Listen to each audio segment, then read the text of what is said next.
Jim Harbaugh is back in the NFL, and he is looking to make the most of it with the young Justin Herbert at the helm. However, this will be Herbert's fourth offensive coordinator in 5 seasons. So will the fourth time be a charm? Let's go ahead and discuss. What's crackalacking? It's your boy Broshmo, just in case you did not know. So, and I'm back again, once again, with the continuation of the Deep Dive series where we take a look at each and every NFL team and project how they will do in 2024. And today, I got your Los Angeles Superchargers. But before we look to the future, let's take a look at the past. Let's take a look at 2023. And oh boy, it was kind of miserable.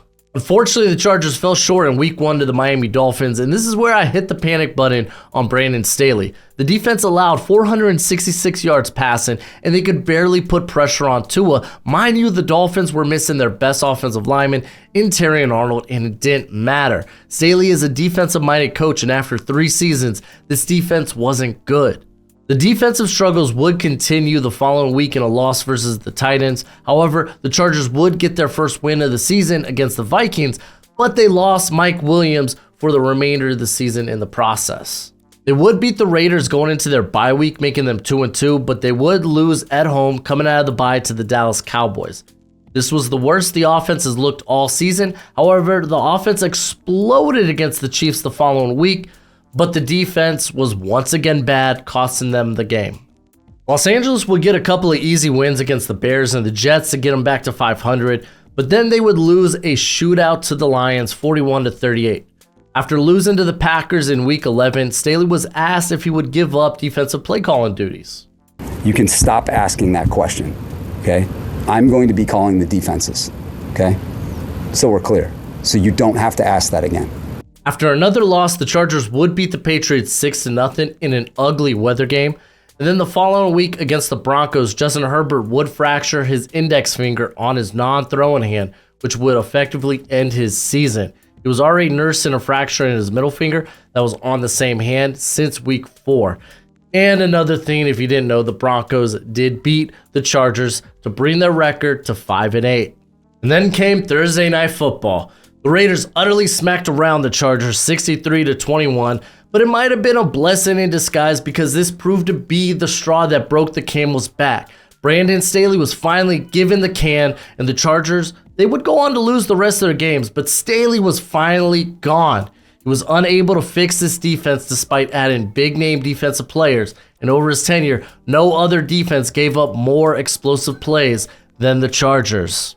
Things just didn't go the Chargers' way in 2023. They were terrible against the pass while being around the league average against the run defensively. And on top of that, Austin Eckler's ability just fell off a cliff and there was no one good behind him as they had the worst rushing EPA of any team in the NFL. This team just flat out stunk last season. Real quick, I gotta give a shout out to today's sponsor, Underdog Fantasy. I absolutely love Underdog Fantasy because I love football, and now that the football season is far and away, it doesn't mean my betting season has to be because they do all kinds of sports, whether it's baseball, basketball, esports even. They got you covered, whether that's weekly best ball or my favorite, higher lower on player props. So if you sign up at Underdog Fantasy using promo code BROSHMO, then they will give you a first-time deposit up to $250. That's right. That's right. So if you're going to go and bet with Underdog Fantasy, use promo code BROSHMO, take advantage of this offer, but please bet responsibly and bet within your means. Now we enter the Jim Harbaugh era, and by far this was the Chargers' biggest move of the offseason, but I'll talk about the coaching staff in a little bit. This team moved off from some of its older and more injury-prone players like Austin Eckler, Mike Williams, Keenan Allen, you got Gerald Everett, Eric Kendricks, Michael Davis, Corey Lindsey. He retired this offseason, so there's going to be quite a new faces on this roster, so let's go ahead and talk about them. So the Chargers didn't really bring in any big names. They were kind of capped by their cap space in terms of what they can do. It'll be much better next year for them, but I thought they did a good job bringing in some reliable names. Guys that could come in and be solid replacement level bridge starters. Start with Denzel Perryman, who is at this point of his career kind of a linebacker mercenary, so to speak, a hired gun. I think he's on his like 4th team in 4 years. But he's gonna be he's a good reliable run stuffer, and he might not be like high end in terms of like coverage, but that's fine. They got a couple of guys on the roster that can do that, or at least you're hoping they take the next step, like in Dion Henley and such. They also brought in Hayden Hurst, who's probably going to be vying for the tight end 2 spot with Parham. I imagine Disley's going to be the starter here, but he's a fine tight end too at this point in his career. Kind of another guy that's kind of like on these 1-year deals, jumping team to team at this point in his career. Gus Edwards ends up being kind of like the big signing, so to speak. He's a very no-nonsense runner, north-south runner. Not going to be very dynamic, but kind of a lot better than what they had behind Austin Eckler last year. Now Eckler's gone, so they got to replenish that, and I think they did a good job of that. They also brought in J.K. Dobbins, and I kind of like that. Rolling the dice on a guy who showed potential early in his career and has been kind of derailed by injuries. Can he be that guy after, like, I think it's multiple ACL injuries at this point? There's doubts, but I find no problem rolling the dice in someone like that. So I think that's a good move. You did have Lindsey retire, so add in a reliable center, Bradley Bozeman, kind of coming off a down year with the Panthers. But I mean, at this point, you look at that offensive line. If he's like the worst player on your offensive line, you probably feel like you're in good shape. But we'll see. Again, more of a bridge option here. Poona Ford, just a good rotation player there on the defensive line. The defensive line's kind of lacking star power. Not to say Ford brings that, but at least they got some names there that they could rotate in and kind of ride the hot hand of. They did bring in Will Disley, signed him to a 3-year deal. Kind of feels like the prototypical tight end for this type of scheme. More of a possession guy in terms of what he brings from a receiving aspect. Again, not all that wild and whatnot, but someone who's a very good blocker. This is going to be a team that wants to get back to running the football and run the football exceptionally well. Someone else that they don't have on here, but I want to mention is Christian Fulton. They brought him in. A down year for the tight end, someone who's kind of struggled to stay healthy, but you've seen some flashes from last year. Was healthy, wasn't that good, but they kind of need to take shots in that secondary. They won't really have that corner 2 across from Asante Samuel Jr. So that was a necessary shot. But let's talk about what they did in the draft. As with their first overall pick, they go Joe Alt. I know many Chargers fans hated whenever I mocked Joe Alt there, and look at it now. But I like Joe Alt. Some people are going to be a little bit worried about moving him from left to right tackle. Some people are worried, like, he didn't look good in a very small sample size at the combine when doing drills at right tackle. I've heard some inklings from training camp that, it's been a little bit rough, but in terms of the caliber of player you get in here, I figure at some point he's going to get it. I think it's going to be sooner rather than later. I like the pick here. I truly do. I honestly thought they were going to trade out of that pick, try to grab more draft capital for Jim Harbaugh in his first draft there, but regardless, it's a good pick. Appropriate value. They grabbed Ladd McConkey in the beginning of the second round. That you traded away Keenan Allen. So grabbing McConkey, who's probably going to be more of a slot player in the NFL. Like, doesn't mean he's not going to play on the outside. He'll probably play maybe like 30% on the outside. But for the most part, he is going to be someone lining up in the slot. He also gives them a nasty run blocker from the wide receiver position because you kind of have to be at Georgia. So I know Harbaugh is very happy with that, but Ladd McConkey, man, very, very smooth athlete. Someone that also showed a lot of vertical ability. It's just the hands kind of fall off a cliff the further he gets away from the line of scrimmage. Not to say it was like terrible downfield, but it was something you kind of noticed. On top of that, they go Junior Colson. This is Jim Harbaugh dipping into the Michigan well. Very nice. I like this. They get a thumper. I feel like you're hoping going forward, like Dion Henley, Junior Colson are going to be your linebacker tandem there.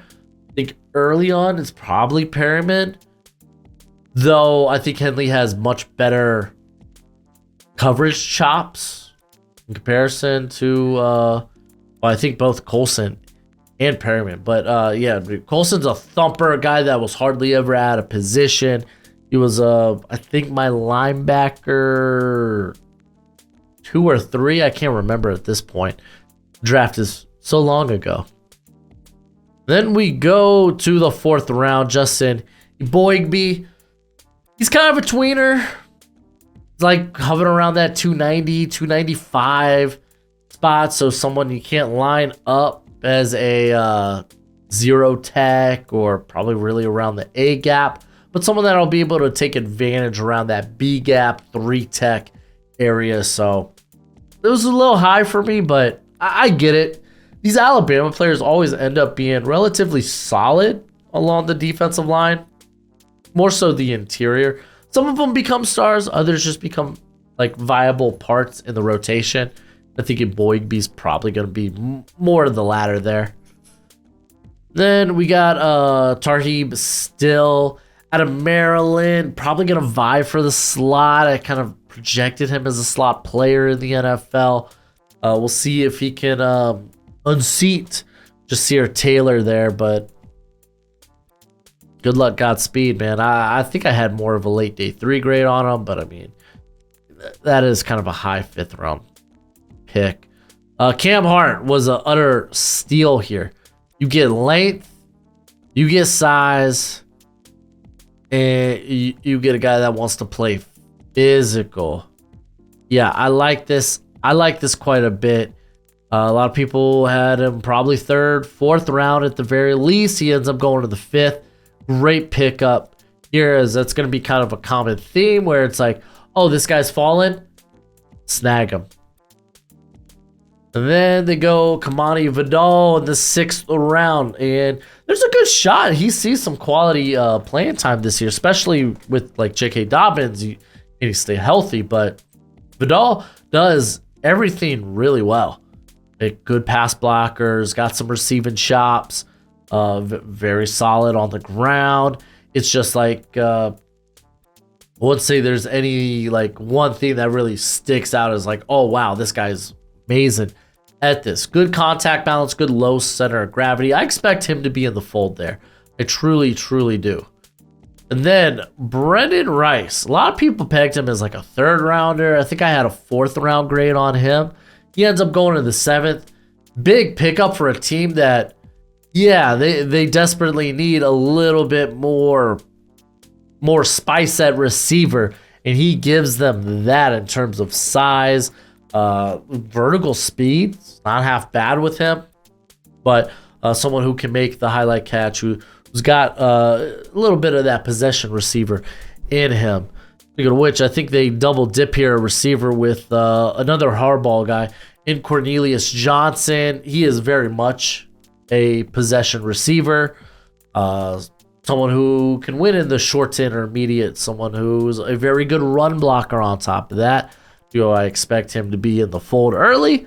He's a late 7th round pick. Probably not, but it'll be interesting to see if he makes the squad in general. But let's go ahead and talk about this coaching staff. Jim Harbaugh is back in the NFL after a decade away, and it's not like during that decade he was doing nothing, just chilling, playing Fortnite, hanging out at the beach. No, This man was busy building Michigan back into the powerhouse it once was, and he's fresh coming off a national championship victory, and he decided, yes, this is the right time for me to return to the NFL. And if you're unfamiliar with what he did prior, it was a decade ago, but he used to be the head coach for the San Francisco 49ers, did that for about 3 years, where he led the Niners to the Super Bowl. I think that was back in 2013, but where he ended up losing to his brother, John Harbaugh and the Ravens. But he would be then kind of pushed out of the organization because of a power struggle between him and the GM at the time, the infamous Trent Baalke. But yeah, the organization ended up signing with Baalke, and Harbaugh was booted out. Prior to that, he was a former first-round pick at the quarterback position. Spent about 15 years in the league. But in terms of what he's going to do for this team, I think part of him's going to function like his brother functions in Baltimore, where he's more of a CEO type. I think that's what Jim's going to do here in Los Angeles. He did come out and say the play calling is going to be a very collaborative effort between him, Greg Roman, the other parts of the coaching staff there.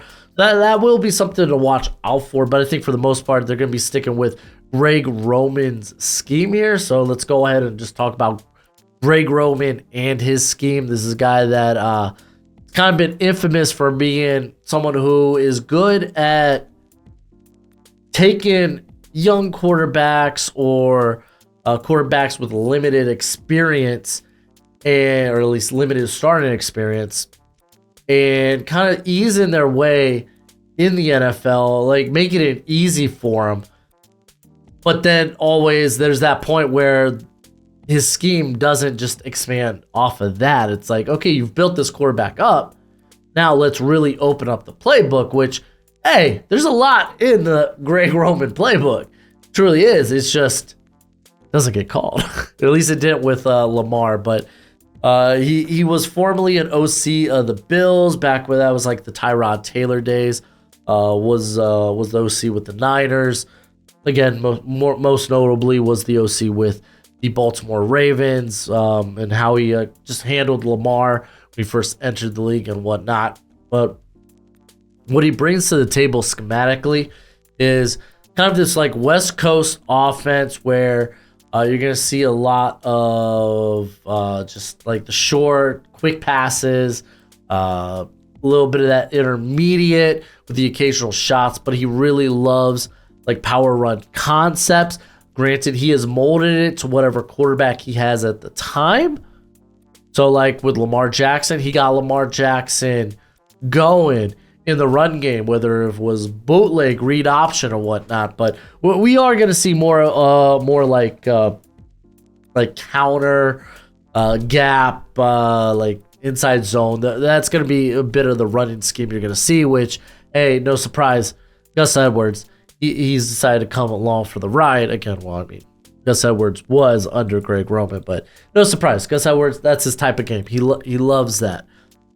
But I think they're going to be able to open the playbook a little bit more with Justin Herbert in terms of what he can do as a passer, just because, well, he's not the runner Lamar Jackson is. So, like, they kind of opened up the playbook in a different way with Lamar. I think with this, you want to take advantage of that big arm Justin Herbert has. So I would like to see them test the deep ball quite a bit.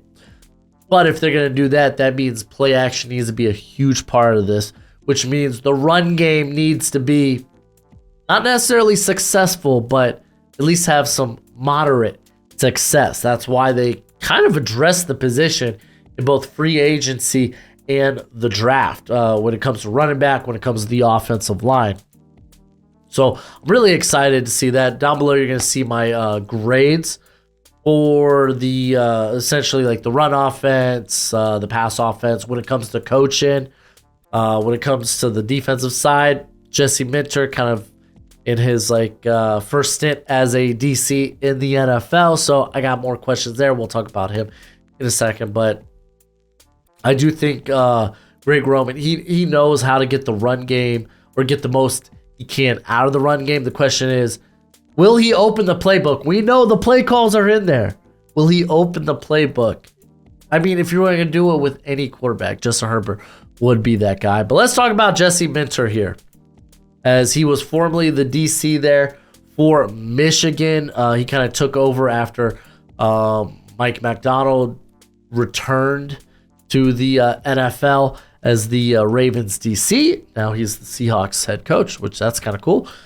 But prior to that, he was the DC for the Vandy Commodores. And actually had some success there. But he does have some ties to the Harbaugh family, as he was a defensive backs coach for the Ravens for a period of time. But what he brings to the table is you're going to be getting some things that are similar to like Mac McDonald, who you're going to see these odd fronts. You're going to see zone heavy coverage, though I think McDonald he sits more with like quarter heavy. With Minter, I think you're going to see more cover 3. Not to say that they won't play quarters here and there. They will. But at least what we saw from last year from Minter, we saw a lot of cover 3. They sprinkled a little bit of Tampa 2 in there, or at least I would say cover 2. It's not like Tampa 2 where they're going to be throwing like the linebacker in that deep middle. That's not the case. So maybe more cover 2, but we've seen sprinkles of like cover 6, which is like just like quarter half.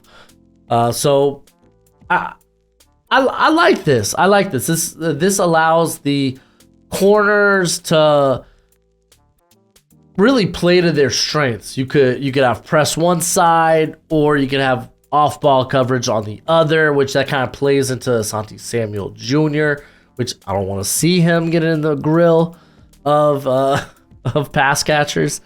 And then you draft a guy like Cam Hart, who his whole game is going to be in the grill of pass catchers. So there's some flexibility there. But another thing that he's going to be doing different is like Mike Macdonald. He really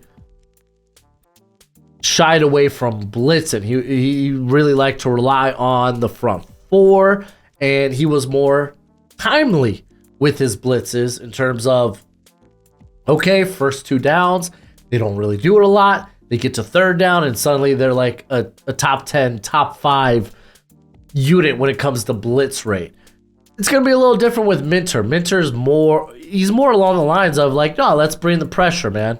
Let's bring the pressure. Let's disguise it, and let's hit home. I think his blitz rate back in Michigan was about 35%. Will it be that high here in LA? Because, I mean, that would put him in the top 10 in terms of blitz rates. I think it'll maybe be a little bit more moderate, maybe 12 to 15. So maybe we'll see like 25, 28% blitz rate. But we will see some blitzing. Yes.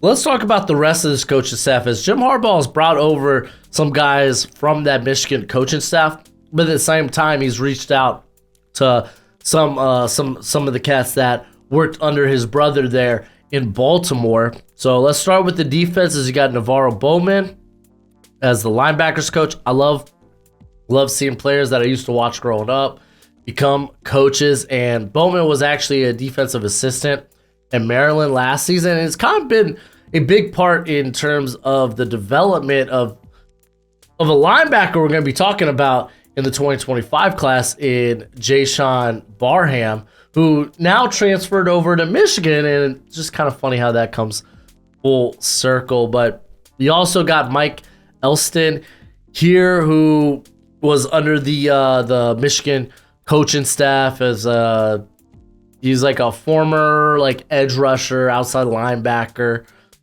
So he's going to be working with the defensive line. You also have Steve Klinkscale going to be working with the defensive backs. He's been there. He's been with Jim Harbaugh since like 2001 as a secondary coach there at Michigan. You also have a guy like the senior defensive assistant, Rick Minter, who's, if that name doesn't ring a bell, this is actually Jesse Minter's father. So haha, he. But he was also serving as Michigan's defensive analyst the last couple of years.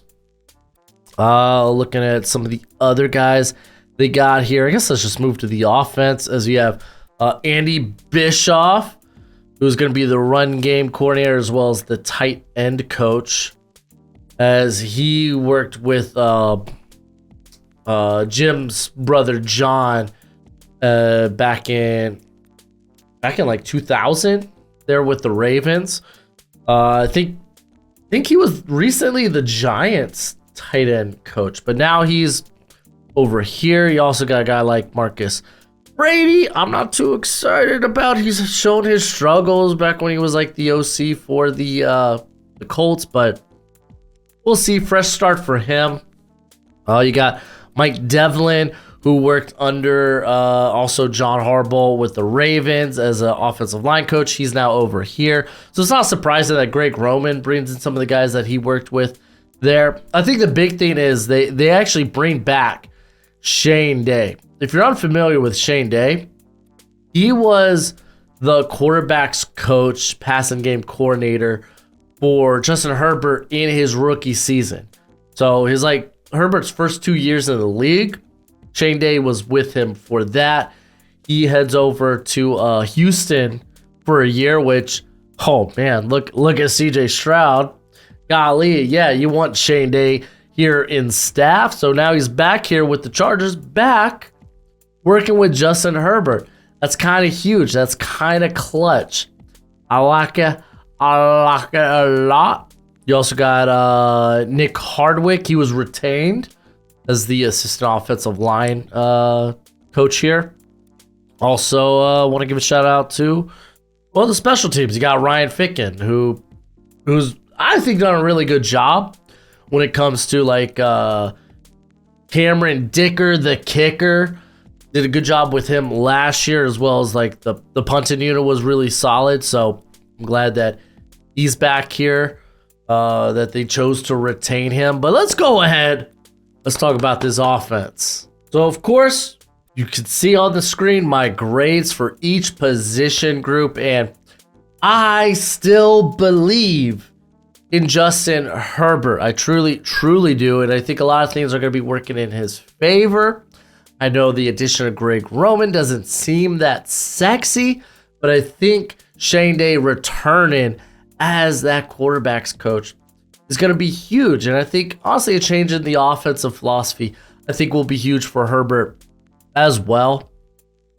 Going to the running backs, I'm not too high on their running back group. Honestly, it's a lot of guys you're kind of like hoping work out, but like no one's like gonna like blow your socks off. Like I'm gonna peg Gus Edwards as the starter just because, I mean, J.K. Dobbins, can you rely on him to stay healthy? And even then, Gus Edwards, it's not like he's really a high-end starter. There is someone that I'm really high on, but I'll talk about that when we get to the depth. When it comes to the receiving room, the weapons, D-. Again, you're kind of hoping some of these guys emerge, like Quentin Johnston. You're kind of hoping that his rookie year was just kind of, okay, just burn the tape. Let's start anew. Because I really liked Johnston coming out, so I'm hoping that there is something there, and I'm hoping we see it this season. They got Ladd McConkey. I think he's going to get all of the slot snaps. I truly do. And people sleep on Josh Palmer. Like, he's not a bad receiver. Is he a wide receiver one? Hell no. But I think he's a quality wide receiver 2 or 3 in the league. I truly do believe that. Will Disley's not going to offer you much as a receiving option outside of just being kind of like a consistent possession guy, maybe someone who can move the chains. But they bring him in because they like what he can do as a blocker. So yeah, again, I'm not too high on the weapons they have here, at least in comparison to the rest of the NFL. The offensive line, I'm kind of like okay, let's, I guess, wait and see. Like Zion Johnson, someone who coming out in that 2022 draft was supposed to be one of the safest projections, has been really just, man, can he take that jump? Like, can he? Because, like, he is, at best, been average in terms of his production with this squad. So I'm really hoping that he takes that next step, that he can be what everyone thought he was going to be and be this high-end guard in the NFL, because it just hasn't been it yet. You have Bradley Bozeman, who's coming off a down year, going to probably start there at center. I don't have really high expectations for that. I really just think he's a bridge option at this point. Jamari Sawyer, who's done solid, man. He truly has for being a 6th-round pick. I think you've gotten more out of him than you probably expected to. But another guy who is, if I'm gonna be honest, like, in terms of like where Zion Johnson's playing at right now, that's kind of where like Sawyer's at. You expect that from your 6th-rounder, which, like, he's fine. Like, I would say, like, Sawyer, honestly, as a run blocker, a little bit better, but, like, again, a good average starter. But you expect that from your 6th, like, you're pleasantly surprised if you get that from your 6th-rounder. You're utterly disappointed if you get that from your 1st-rounder. But I really like these tackles. Joe Alt, he might have some bumps, some bruises making the move to right tackle this year. I think ultimately it's going to be fine, but it should be expected. I do think it's going to be better than anything Trey Pipkins can offer there. I said it. I know that there's some Pipkins truthers out there. I think he's like a very average starter. And he improved. And you improved on that. You upgraded that. Rashawn Slater, one of the best tackles in the league. Is there really much to talk about here with him? He is hella good. Though last year, as a run blocker, probably creeped a little more towards average or a little bit above average, but it's fine. He's a guy with great movement skills. It's going to be interesting to see how he works out in more of a power-oriented run game. But then again, I mean, they kind of dipped into that under Kellen Moore. So I think it's going to be fine. So I'm not that high on the run blocking unit. A lot of that has to do with the interior. Sorry, not sorry. But I think you got a good collection of pass protectors here. Let's really dip into the depth of this squad. As let's go ahead. Let's start at the running back. Let's talk about the weapons. Kamani Vidal was kind of someone I was like, I talked about him earlier. I really like his chances of being able to get in this rotation and actually bringing some substance to it. Isaiah Spiller, I think he's in his last year of his deal. People loved that pick coming out, and I was like, I wasn't that high on Spiller. I thought he didn't really do anything. He wasn't dynamic.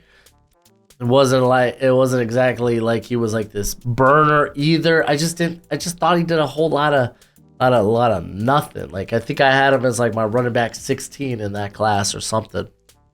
And people are coming out like, oh, he's gonna be so good. He's gonna be a freaking monster.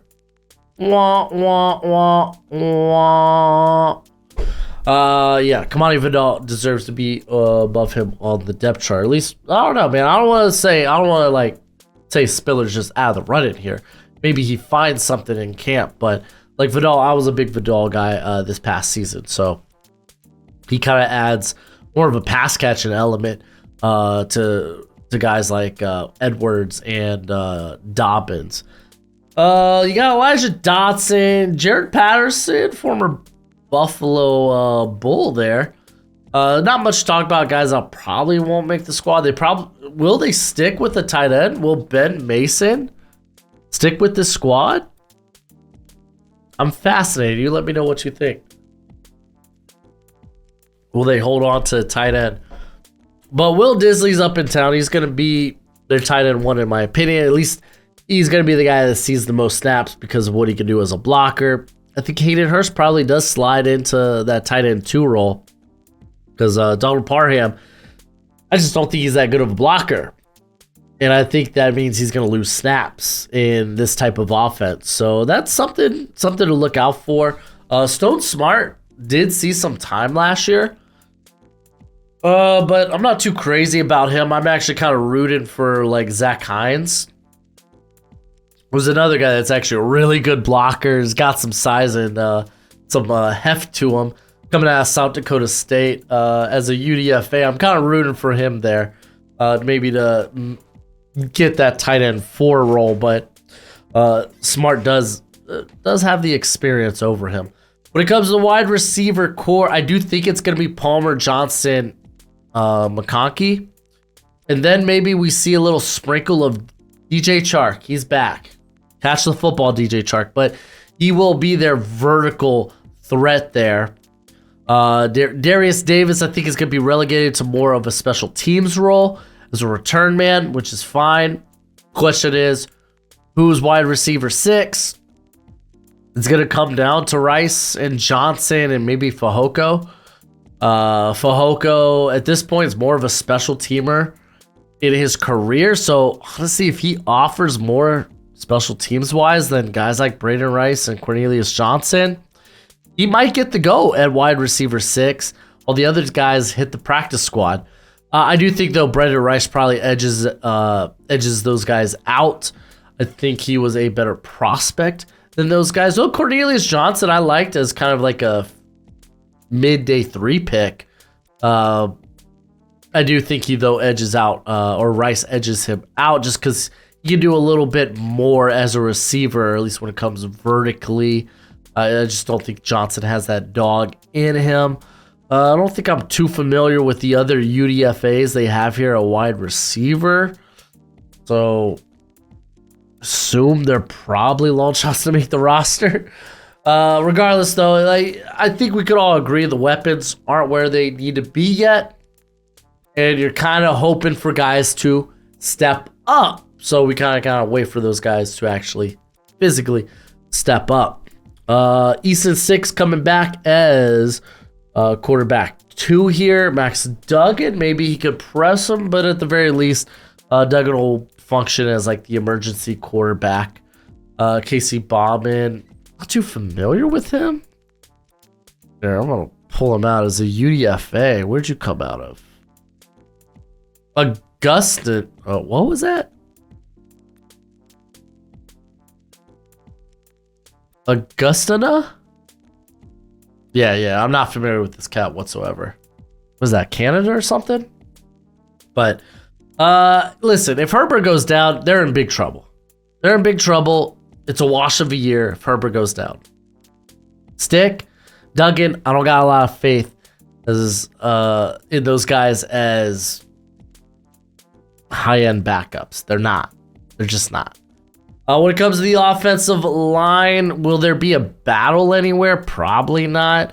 I think the one battle maybe that could happen is maybe you get Barnhart, another former Jim Harbaugh guy there in Michigan, Carson Barnhart, who could maybe challenge at one of the interior positions. Like, I think his best bet is probably center.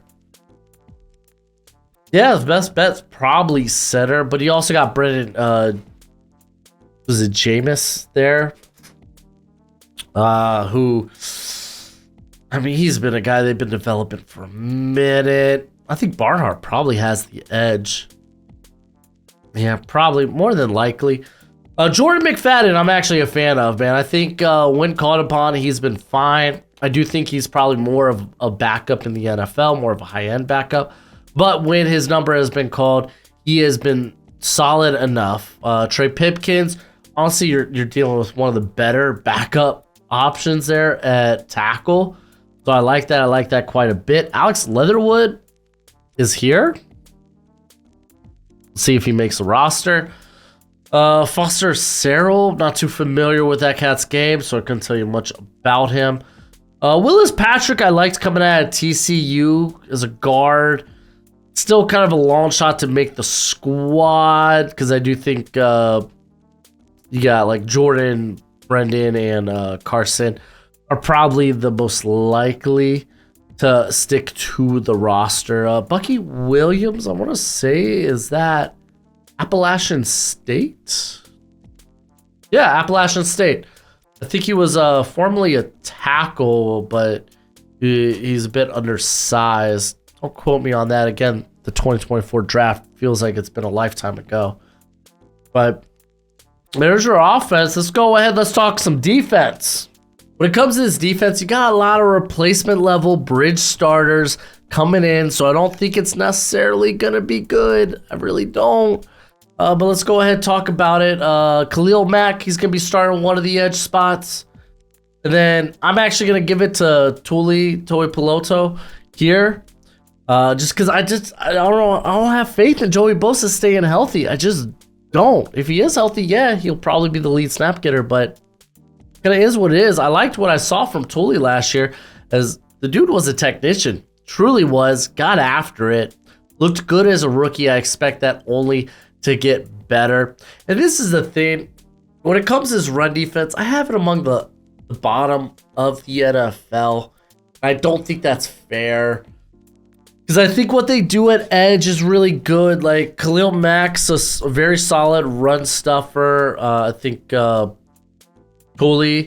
is very adequate. You could say the same thing about Bosa. And then when it comes to like the linebacking core, like they got some dogs there as like run stuffers. Like Junior Colson is gonna be one hell of a run stuffer. Denzel Perryman is one hell of a run stuffer. If we see a little bit more of Dion Henley, might not be the most consistent guy, but someone who has got the athleticism to close and make those plays on the sideline. It really, the weakness here is the defensive interior, where you can make a ton of cases of who will be the lead snap getters here. Like Poona Ford, he's more of a pass rusher than he is a run stuffer. You got Morgan Fox, who, hey, rinse and repeat, more of a pass rusher than a run stuffer. But I got Otito Ogbanya, hopefully I pronounced that right, as the starter, simply because when it came to Jesse Minter's defenses, they like having that nose tackle in there. They really do. And when you look at this roster, they got some heft along the interior. It's just guys you don't expect to start. Like at least Otito here had like 300 snaps to his name last season. But again, we'll see when it comes to starters on the outside. Alohi Gilman kind of had a breakout year last season. Looked really solid. Derwin James, I expect they're going to do a lot of different things with him. Minter was kind of salivating at the mouth when talking about Derwin James. But be fair, when it came to like deep coverage, that's just not his game. So keep him in or around the box. I think you're A-okay. Asante Samuel Jr. will be the starter there on the outside, with Christian Fulton probably going to be the corner 2, though you can make a good case for Dean Leonard there. And then I do think they're going to ride with Jasir Taylor, though I could see maybe I could definitely see maybe Tarheeb Stills getting in on the mix. Let's just go ahead and jump to this defense in general. Let's jump to the depth. As when it comes to like pass rushing, because you saw I was a little low on pass rushing. I just don't think they have any pass rushing along the interior.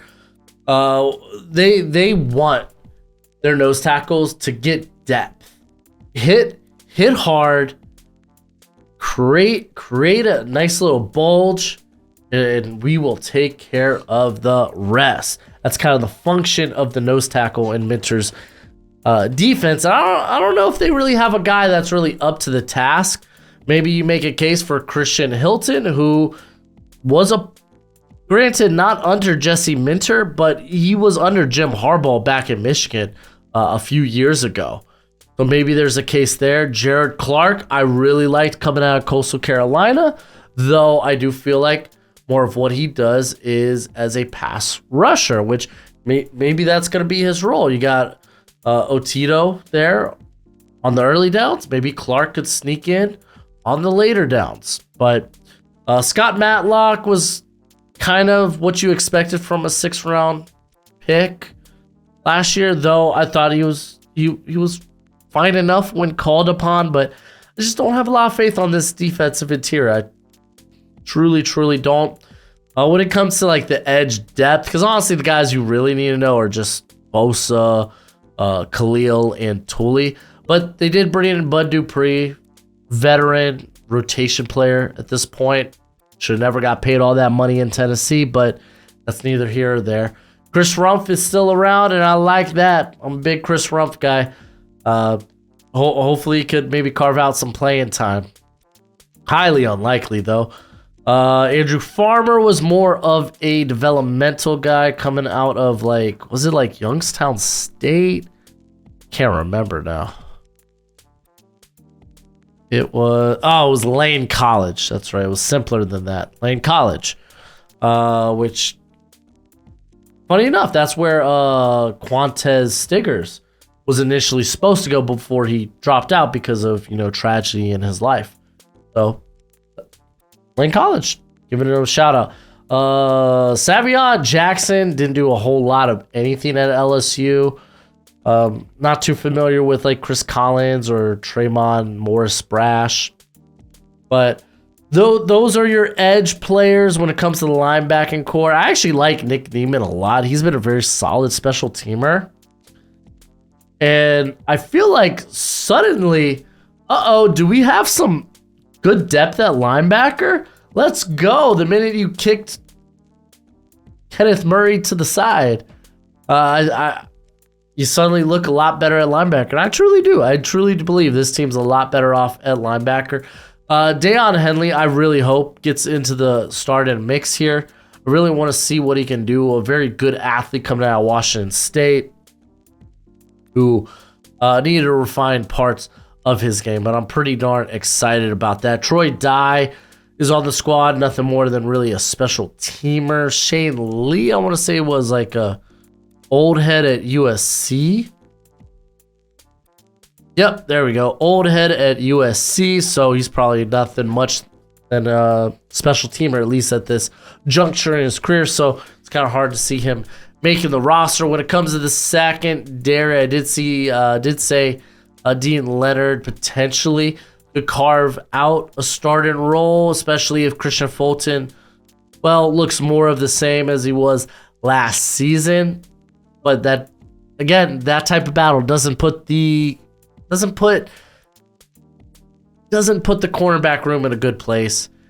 It doesn't put the potential pass coverage in a good place. Keep in mind, this was the worst pass defense unit, at least when it comes to EPA last season. So that's something they're really hoping to get better at.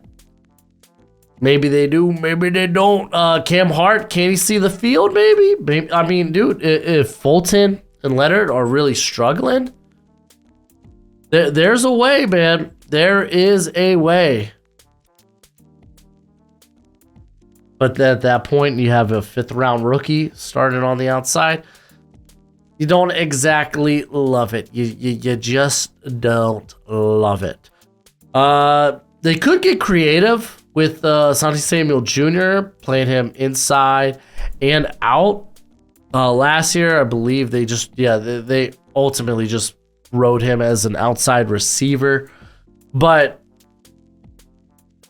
I mean, dude, if you're already struggling with your boundary receiver, you want to really move, or boundary corner, do you really want to move your best boundary corner inside the slot? Probably not. You got Jasir Taylor, who's going to be manning the slot.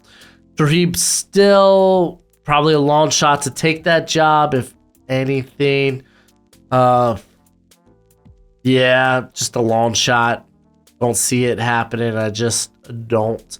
When it comes to safety room, you got guys like JT Woods, who was a third-round pick a couple of years ago, a guy who is long and glides around the field. AJ Finley, who I really liked coming out of, I think it was Ole Miss.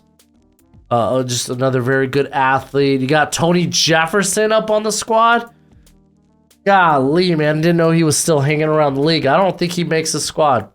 Keem Dent probably ends up on the practice squad, more of a special teamer coming out of Florida State. But Loie Gilman, man, really did step up last year.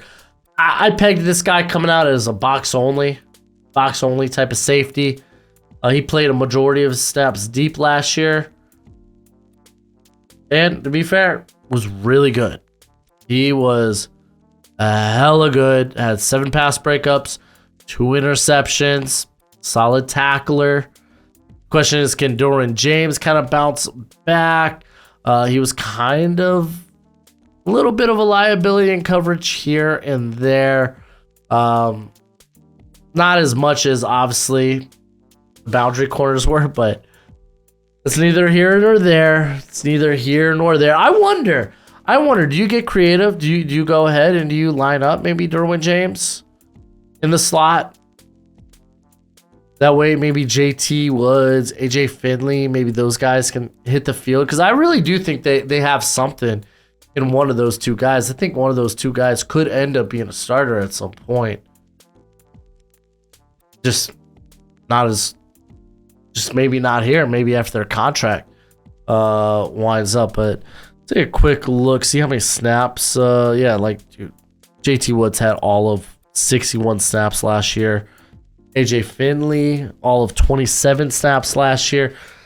So like a large portion of this, what I'm basing this off of is what they did in college, how I projected them to the NFL. So I don't know, man. I just think the safety depth is a hell of a lot better than the corner depth, but at the end of the day, not really high on this defense. I think this defense could be, at least early on, the Achilles heel. I think after another offseason, another draft, defense will be in a much better shape. But as of right now, I do think this unit's going to bring down the offense. As far as 2024, I think things could go pretty favorably here for the Chargers, as I have them having the 10th easiest schedule in the NFL. So let's go ahead.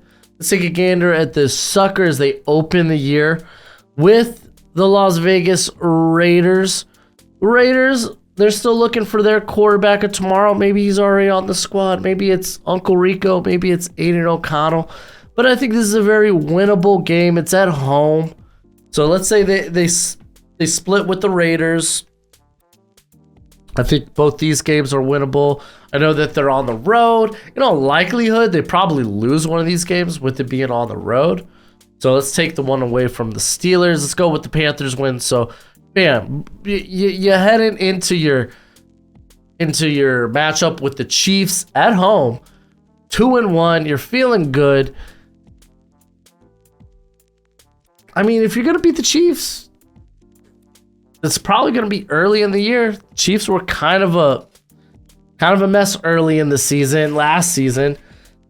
So, yeah, let's go ahead. Let's say they start the year 3-1. We're talking about their ceiling right here. We're talking about their ceiling. Coming out of your bye, you get the Broncos, Dunzo Funzo. Bam, there you go. We're on a roll. I think the Cardinals are a very beatable team.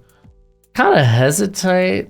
I mean, the Saints are coming off a bit of a mini bye. Could be a winnable game there, but just keep moving. Titans could be a winnable game. I think the Falcons coming off a bye, probably not. I could see late in the year, as long as this team's healthy, maybe competing with the Buccaneers. Let's say you take both against the Broncos. And maybe end the year strong. Beat the Patriots. So that's 9 wins. 9 wins.